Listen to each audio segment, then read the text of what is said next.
na ginamit na yon. Oo, nandyan. Pero nung hiniram nila, para kang nagsabi sa any empleyado, ito petty cash natin sa opisina. So, ibig sabihin, kung meron akong petty cash dito sa opisina, kung merong mga ilangan sandali, ay hiramin ko lang sandali, ibabalik ko naman eh.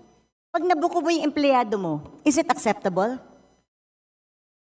Kung kunwari, nagbigay ka ng pera specific sa iyong staff, para dyan lang yan.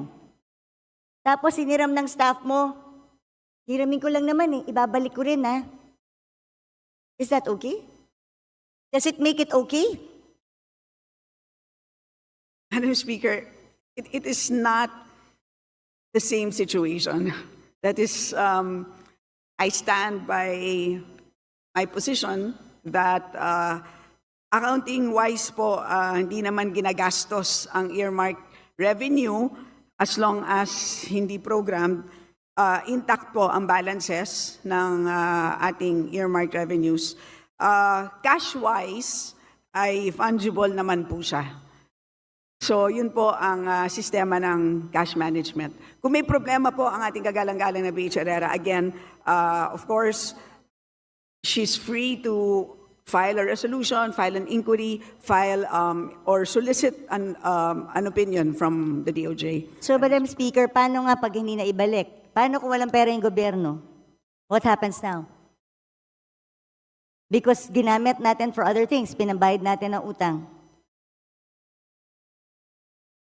Yung tungkol sa earmarked revenues. Madam Speaker, sa pagkakaintindi, can you define earmarked revenues through you, Madam Speaker?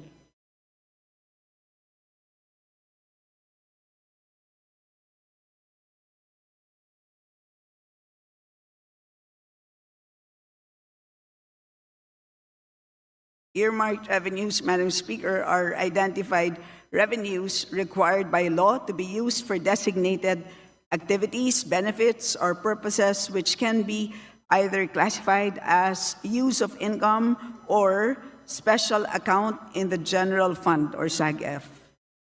Nung pong nag-interpolate tayo, sinabi po sa akin that the cash isn't available because the cash is being used.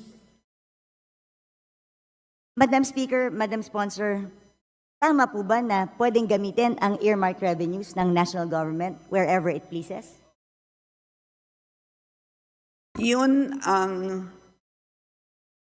practice po ng natin. But let me explain. Madam Speaker, yung tanong ko po, hindi kung practice siya or hindi.